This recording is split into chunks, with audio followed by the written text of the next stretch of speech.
Everyone, welcome to uranium गुरुजी। आज हम लोग यहाँ पर 21 दिसंबर से बनने वाले करंट अफेयर को डिस्कस करेंगे। और करंट अफेयर प्लस जीके की तड़का वाली सीरीज में हम लोग यहाँ पे जीके में क्या कर रहे हैं, हिस्ट्री का टॉपिक है बौद्ध धर्म, वहाँ से हम लोग टॉपिक कवर कर रहे हैं। तो पूरा वीडियो जरूर देखें। अगर जिसको इसका PDF भी चाहिए मिल जाएगा, वो टेलीग्राम चैनल पर, लिंक डिस्क्रिप्शन में है।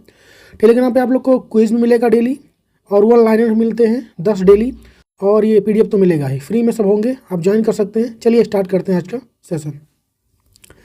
पहला क्वेश्चन है, हाल ही में किसे हिंदी के लिए साहित्य अकादमी पुरस्कार 2024 देने की घोषणा हुई है? तो ये गगन गिल को दिया जाएगा। किसको? गगन गिल को दिया जाएगा। अब हम लोग यहाँ पर कंप्लीट जानेंगे कितनी भाषाओं में दिया जाता है, किसको दिया जाता है, कौन देता है। शुरू करते हैं इसको। साहित्य अकादमी पुरस्कार कितनी भाषाओं में दिया? पहली बात तो ये, तो 24 भाषाओं में दिया जाता है टोटल। प्राइज मनी इसमें कितनी रहती है? तो 1 लाख रहती है। कौन देता है इसको अगर ये पूछे तो साहित्य अकादमी देता है इसको। वर्तमान में उसके हेड कौन है? तो साहित्य अकादमी के अध्यक्ष जो हैं वो हैं माधव कौशिक, इन्होंने इसकी घोषणा की है। साहित्य अकादमी की पुरस्कार की जो शुरुआत हुई थी वो कब हुई थी? 1954 में। और पहली बार दिया कब गया था ये पूछे अगर, तो 1955 में माखनलाल चतुर्वेदी को मिला था हिम तरंगिणी के लिए। भारत का सर्वोच्च साहित्यिक पुरस्कार जो होता है उसे ज्ञानपीठ पुरस्कार कहते हैं हम लोग, और दूसरा जो सर्वोच्च होता है वो साहित्य अकादमी पुरस्कार होता है। अब हम लोग 2024 की लिस्ट देखेंगे किस किस को मिला है। तो ये है वो लिस्ट जो कि 2024 में साहित्य अकादमी पुरस्कार किन किन भाषाओं में दिए गए हैं, उसको हम यहाँ पे देखेंगे। तो इसमें जो सबसे इम्पॉर्टेंट लैंग्वेज है वो है हिंदी। हिंदी में किसको मिला? तो गगन गिल को मिला है मैं जब तक आई बहार, ये उनकी कविता है, उसके लिए उनको दिया गया है। उसके बाद यहाँ पे देख सकते हैं संस्कृत में किसको मिला है? दीपक कुमार शर्मा को मिला है। अंग्रेजी भी इंपॉर्टेंट हो जाएगा, किसको मिला है? तो स्टरीन कीरे को मिला है स्प्रिटी नाइट्स के लिए। इसको भी आपको ध्यान रखना है। जो जिस स्टेट का है उस स्टेट का यहाँ से देख सकता है, उसको ध्यान रखें। प्लस अगर हम लोग देखेंगे तो हिंदी और इंग्लिश का ज़्यादा इंपॉर्टेंट होता है, इसको आप ध्यान रखें। और यहाँ मैथिली में मिला महेंद्र मलिंगा को मिला है, इसको भी ध्यान रखें। तो ये सब चीज़ें जो अवार्ड हैं मिल चुका है हर लैंग्वेज में, इसको आप देख सकते हैं। हम लोग बढ़ते हैं अब आगे। अब करंट अफेयर प्लस जीके की तड़का वाली सीरीज। पहला है कि हाल ही में अभेद बुलेट प्रूफ जैकेट बनाने के लिए IIT दिल्ली के साथ किसने समझौता किया है? तो Defence Research and Development Organisation DRDO ने किया है। हाल ही में आसियान इंफ्रास्ट्रक्चर इन्वेस्टमेंट बैंक यानी AIIB का नया सदस्य देश कौन बना है? तो ये बना है नारू देश। और बौद्ध ग्रंथ मस्जिम निकाय किसका भाग है? तो सुत्त पिटक का ये पार्ट है। अश्वघोष जो थे, जो कि जिन्होंने बुद्ध चरित को लिखा था, वो दार्शनिक थे किसके? तो कनिष्क के दरबार में थे। किसके? कनिष्क के दरबार में। अगला क्वेश्चन है कि हाल ही में किसे बेस्ट फीफा मेंस प्लेयर चुना गया है इस बार 2024 का? तो ये चुना गया है विनीसियस जूनियर को। किसको? विनीसियस जूनियर को चुना गया है। मेल में बात करेंगे तो विनीसियस जूनियर को चुना गया है। ब्राज़ील से बिलोंग करते हैं ये, ठीक है। और रियल मैड्रिड फुटबॉल क्लब से ये खेलते हैं, जो कि स्पेन का है। बेस्ट फीफा वोमेन की बात करेंगे, औरत में किसको मिला है? तो एताना बोनमाटी को मिला है। ये स्पेन से बिलोंग करती हैं और बार्सिलोना फुटबॉल क्लब के लिए खेलती हैं। बेस्ट फीफा मेंस गोलकीपर की बात करेंगे तो एमिलियानो मार्टिनेज को मिला है, ठीक है। ये अर्जेंटीना की तरफ से खेलते हैं, इसको भी ध्यान रखें। और बेस्ट फीफा वोमेन्स गोलकीपर की बात करेंगे तो एलिसा नोहेर को मिला है, जो कि USA से बिलोंग करती हैं। और यहाँ पर हम लोग बैलन डी और अवार्ड 2024 की बात करेंगे, जो कि फुटबॉल में दिया जाता है। तो मेंस में किसको मिला था? तो रोड्रिगो हार्नडेज को मिला था, जो कि स्पेन से हैं। वहीं पर महिलाओं में अगर बात करेंगे तो एताना बोनमाती को मिला है, जो कि स्पेन से हैं। फीफा मेंस वर्ल्ड कप 2022 में हुए थे। 2026 में, हर 4 साल पे एक बार होता है। 22 में हुए थे, अब कब होंगे? 2026 में। तब तक यही क्वेश्चन चलते रहेंगे। एडिशन कौन था 2022 में? तो 22वें नंबर का था, याद कर सकते हैं। 2022 में जो हुआ था 22वें नंबर का था। होस्ट कौन था? कतर दोहा था। मैस्कॉट क्या था इसका? लाइव। और विनर कौन रहा था? अर्जेंटीना। और रनरअप कौन रहा था? फ्रांस। और ये भी अब डिसीजन हो चुका कि फीफा मेंस वर्ल्ड कप 2026 ये कहाँ पर होंगे? तो ये 23 नंबर का होगा। होस्ट कौन रहेगा? USA, कनाडा और मैक्सिको। 2030 वाले कहाँ पर होंगे? तो वो 24 नंबर के होंगे, मोरक्को, स्पेन और पुर्तगाल में होंगे। और 2034 वाले कहाँ पर होंगे? तो ये 25 नंबर का होगा और सऊदी अरेबिया में होगा। फुटबॉल से रिलेटेड कुछ कप की अगर हम लोग बात करें, जो कि एग्जाम में पूछ लेता है, Roberts cup, Santosh trophy, Subroto cup, Durand cup, Ashutosh cup, Merdeka cup और नेहरू कप, इन सारे कप का संबंध किससे है? फुटबॉल से है। फीफा की बात करेंगे, जो कि रेगुलेट करता है फुटबॉल को, इसका फॉर्मेशन हुआ था 1904 में। हेडक्वार्टर मिलेगा आपको स्विट्जरलैंड के ज्यूरिक में, और इस वर्तमान में इसके प्रेसिडेंट कौन है, तो गियानी इन्फेंटो हैं, इसको ध्यान रखें। तो ये लगभग कंप्लीट नॉलेज हो गया आपके बारे में, फुटबॉल के बारे में 2024 वाले जितने भी इंपॉर्टेंट क्वेश्चन बन सकते थे। चलिए हम लोग आगे बढ़ते हैं। हाल ही में किस राज्य में कागज रहित यानी पेपरलेस चुनाव आयोजित किए गए थे, तो मध्य प्रदेश में एक गांव में हुआ था, पंचायत का चुनाव था ये। हाल ही में बना काही हैंड होल्डिंग योजना किसने स्टार्ट किया है, तो मिजोरम सरकार ने। गौतम बुद्ध को ज्ञान की प्राप्ति कहाँ पर हुई थी, तो बोध गया में हुई थी। त्रिपिटक उपदेशों का संकलन है किसके, तो बुद्ध के। अगला है कि हाल ही में भारत के किस प्रोजेक्ट को ब्रिटिश सेफ्टी काउंसिल ने स्वार्ड का ऑनर अवार्ड से सम्मानित किया गया है, तो श्री राम मंदिर प्रोजेक्ट जो बना था उसको सम्मानित किया गया है।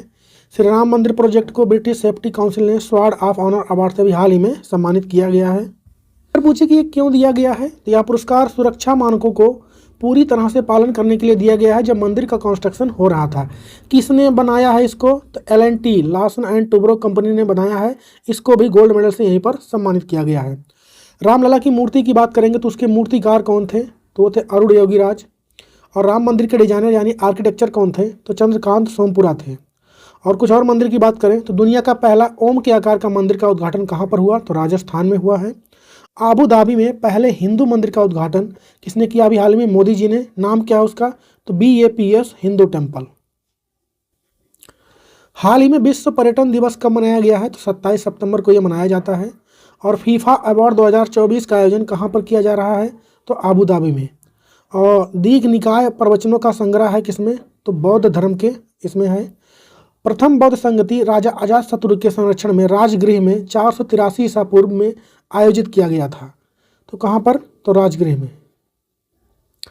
अगला है कि हाल ही में भारत का पहला स्वदेशी कीटनाशक विरोधी बॉडी सूट लॉन्च किया गया है, उसका नाम क्या है, तो उसका नाम है किसान कवच।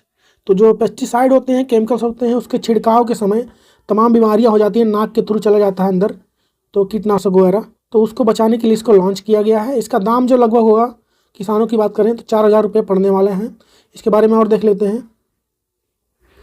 पूछे अगर इसको लॉन्च किसने किया है, तो केंद्रीय विज्ञान एवं प्रौद्योगिकी राज्य मंत्री कौन है, डॉक्टर जितेंद्र सिंह ने इसको लॉन्च किया है। नाम क्या है इसका, कीटनाशक रोधी बॉडी सूट किसान कवच को अभी लॉन्च किया गया है। निर्माण किस कंपनी ने किया है, तो ब्रिक इन स्टेम बेंगलोर द्वारा सेपिया हेल्थ प्राइवेट लिमिटेड ने इसको बनाया है। इसका उद्देश्य क्या रहने वाला है, तो किसानों को हानिकारक कीटनाशकों से के संपर्क से बचाने के लिए इसको बनाया गया है। ये यहाँ पे सूट दिख रहा है फोटो में। हाल ही में किसने एशियाई सर्वोच्च लेखा परीक्षा संस्थाओं के संगठन की अध्यक्षता संभाली है, तो गिरीश चंद्र मुर्मू। हाल ही में वर्ल्ड टैलेंट रैंकिंग 2024 में भारत कौन से स्थान पर रहा है, 58 पर। और द्वितीय बौद्ध संगति जो कि 383 ईसा पूर्व में हुआ था, शिशुनाग वंश के राजा काला शोक के संरक्षण में आयोजित किया गया था, कहाँ पर, तो वैशाली में। तृतीय बौद्ध संगति कब हुई थी, 250 ईसा पूर्व में, मौर्य राजा अशोक के संरक्षण में हुआ था, ये पाटलिपुत्र में।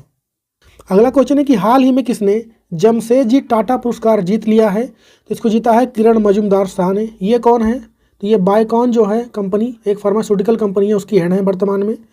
यह पुरस्कार जो दिया जाता है बेंगलुरु में इंडियन सोसाइटी फॉर क्वालिटी के वार्षिक सम्मेलन 2024 में दिया गया है।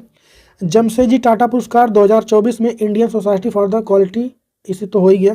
संस्थापक कौन थे इसके, जमशेदजी टाटा थे, उन्हीं के नाम पर रखा गया था। बायोकॉन की बात करेंगे तो इसका फॉर्मेशन कब हुआ था, 1978 में। यह एक फार्मास्यूटिकल कंपनी है। हेडक्वार्टर इसका है कर्नाटका के बेंगलुरु में। यहीं पर आपको इसरो का भी हेडक्वार्टर देखने को मिल जाएगा। अभी बात करें अगर कुछ और क्वेश्चन की, इनका नाम और कहाँ आया था, तो फोर्ब्स ने अभी 2024 के दुनिया में सबसे पावरफुल महिलाओं की सूची लिस्ट जारी की थी। उसमें 3 महिलाएं भारत की थी। एक तो थी निर्मला सीतारमण, दूसरी थी रोशनी लादर और तीसरी थी यही किरण मजूमदार शाह। इसको ध्यान रखें। में प्रधानमंत्री मोदी ने वैज्ञानिक अनुसंधान को बढ़ावा देने के लिए परम रुद्र सुपर कंप्यूटर कहाँ पर लॉन्च किया है, 3 जगहों पर लॉन्च हुआ है। एक तो पुणे में, दिल्ली में और कोलकाता में। हाल ही में जारी ग्लोबल इनोवेशन इंडेक्स 2024 में टॉप पर कौन रहा है, स्विट्जरलैंड रहा है, भारत रहा है उसमें 39 प्लेस पर। चतुर्थ बौद्ध संगति जो कि 72 ईस्वी पूर्व में हुआ था, कुषाण राजा कनिष्क के संरक्षण में, कहाँ पर हुआ था, कश्मीर के कुंडलवन में हुआ था। बौद्ध धर्म 2 संप्रदाय हीनयान और महायान में विभाजित कब हुआ था, तो चतुर्थ बौद्ध संगति यही कश्मीर वाला दो में विभाजित हो गया था उस समय। हाल ही में पहला वाल्डनार कप 2024 कहाँ पर आयोजित किया गया, तो ये ओस्लो में हुआ है। कहाँ पर हुआ है? ओस्लो में हुआ है। विनर कौन सी रही है? टीम एशिया रही है। रनरअप कौन रहा है? तो टीम वर्ल्ड रहा है इसका रनरअप, उसको हराया है। ये हमारे लिए इंपॉर्टेंट इसलिए है कि टीम एशिया में एक जो प्लेयर हैं वो इंडिया की हैं जो खेल रही थी। होस्ट कौन रहा है इसका? ओस्लो, जो कि नॉर्वे की कैपिटल है। वाल्डनर कप की स्थापना स्वीडिश टेबल टेनिस के महान खिलाड़ी जॉन ओवे ऑल्डनर के नाम पर रखा गया है। और मनिका बत्रा जो कि टीम एशिया में शामिल थी, यही एक नाम है जो कि भारत तरफ से इसमें खेल रहा था। शामिल होने वाली एकमात्र भारतीय खिलाड़ी थी ये। नाम ध्यान रखें, इनका क्या नाम है? मनिका बत्रा। अगर हम लोग इंटरनेशनल टेबल टेनिस फेडरेशन यानी ITTF की बात करेंगे, स्थापना इसका होता है 1926 में। हेडक्वार्टर आपको इसको स्विट्जरलैंड के लुसाने में देखने को मिलेगा। और वर्तमान में इसके हेड कौन है? तो पेट्रा स्टेर्लिंग है। ITTF फाउंडेशन का राजदूत अभी हाल ही में किसको बनाया गया था? तो शरद कमल को। और 2025 वर्ल्ड TT चैंपियनशिप यानी टेबल टेनिस की बात हो रही है, कहाँ पर हुआ था? तो कतर दोहा में हुआ था। पेरिस ओलंपिक 2024 उद्घाटन समारोह में भारतीय ध्वजवाहक कौन थे? तो दो लोग थे। एक तो टेबल टेनिस प्लेयर ये थे शरद कमल, और दूसरी हमारी बैडमिंटन स्टार PV संधू थी। Table tennis player of India किसको मिला? शरद कमल को मिला। सॉरी, ये लिखा हुआ है कि मतलब कौन कौन से इंपॉर्टेंट प्लेयर हैं जो कि भारत में टेबल टेनिस खेलते हैं, तो उनके नाम भी कभी कभी एग्जाम में पूछ लेते हैं। तो शरद कमल हो गए, जी साथियान, मानिका बत्रा हो ही गई, मानव ठक्कर और सृजा अकुला। ये कुछ इंपॉर्टेंट नाम है TT से, इसको ध्यान रखें। हाल ही में किस राज्य सरकार ने CM साथ योजना को स्टार्ट किया है? तो त्रिपुरा गवर्नमेंट ने। और हाल ही में ICC life time achievement award 2023 से किसको सम्मानित किया गया है? तो दीपक C मेहता को। धम्म चक्र प्रवर्तन नामक बौद्ध घटना हुई थी कहाँ पर? तो सारनाथ में। और बौद्ध धर्म में त्रिपिटक शब्द का अर्थ क्या होता है? 3 टोकरियां। अगला क्वेश्चन है कि हाल ही में महिला में सबसे तेज टेस्ट शतक रिकॉर्ड किसने बनाया है? तो नेट साइबर ब्रंट ने बनाया है। अभी हाल ही में टेस्ट की बात हो रही है, वो भी फीमेल में। कितनी गेंद इन्होंने खेले? तो 96 गेंदों में इन्होंने इस शतक को बनाया है। हाल ही में वर्ष 2025 से समुद्री पहल मैत्री प्रारंभ करने की घोषणा किसने किया है? तो क्वाड देशों ने।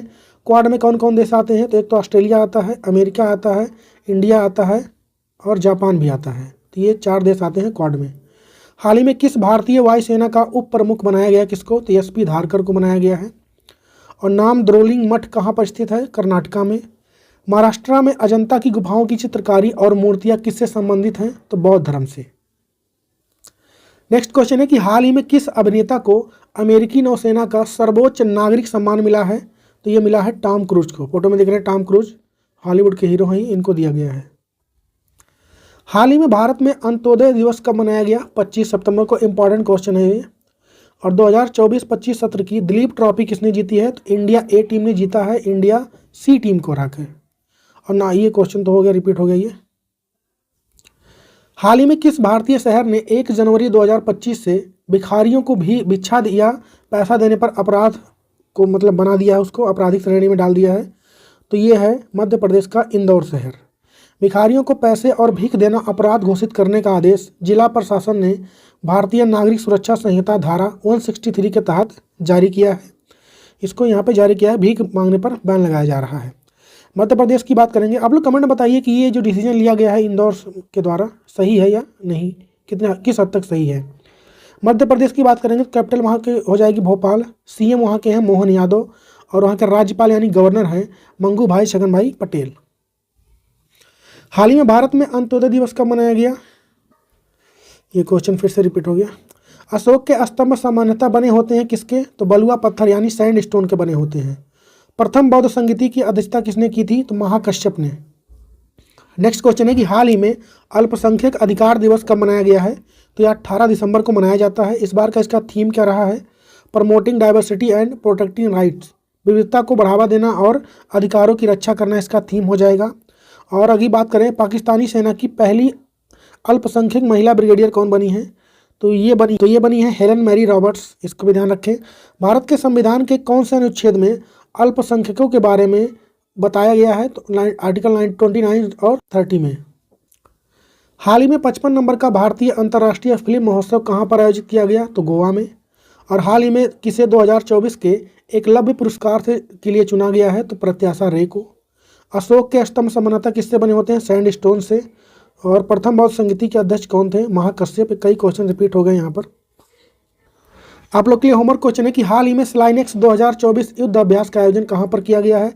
कोच्चि में, कोलंबो में, विशाखापट्टनम में और ये कैंडी में। तो आप लोग कमेंट में बताइए इसको। हम लोग करते हैं कल के क्वेश्चंस का क्विक रिवीजन। हाल ही में किस राज्य की पुलिस को प्रेसिडेंट कलर से सम्मानित किया गया है? तो छत्तीसगढ़। हाल ही में स्लाइनेक्स 2024 युद्ध अभ्यास का आयोजन कहाँ पर किया गया है? भारत श्रीलंका के बीच में होता है और विशाखापट्टनम में। उत्तराखंड में आयोजित होने वाले 38वें राष्ट्रीय खेल का शुभंकर क्या रखा गया है? मौली। हाल ही में उड़ान यात्री कैफे की शुरुआत किस हवाई अड्डे पर हुई है? तो कोलकाता। हाल ही में देश का पहला डायबिटीज बायो बैंक कहाँ पर स्थापित किया गया? तो चेन्नई में। और केंद्र सरकार ने अंतर्देशीय जल मार्गों को बढ़ावा देने के लिए जलवाहक की शुरुआत कहाँ पर की है? तो ये भी कोलकाता में हुआ है। हाल ही में उबर ने कहाँ पर महिलाओं के लिए मोटो वीमेन बाइक टैक्सी की शुरुआत की है? तो ये हुआ है बेंगलुरु में। कर्नाटका की कैपिटल है बेंगलुरु। किस भारतीय क्रिकेटर ने अंतर्राष्ट्रीय क्रिकेट से अभी हाल ही में संन्यास लेने की घोषणा किया है? तो आर अश्विन ने। और किसने ऑनलाइन सुरक्षा पर पहली बार आचार संहिता लागू किया है, यानी कोड ऑफ कंडक्ट? तो ब्रिटेन ने। और अंतर्राष्ट्रीय प्रवासी दिवस अभी हाल ही में कब मनाया गया? 16 दिसंबर को यह मनाया गया है। और अंतर्राष्ट्रीय प्रवासी दिवस कब मनाया गया अभी हाल ही में? तो 18 दिसंबर को मनाया गया है। तो यहाँ पर कंप्लीट हो गया आज की वीडियो का सेशन। वीडियो कैसा लगा आप लोग कमेंट में बताइए। मिलेंगे कल के वीडियो में, तब तक के लिए जय हिंद।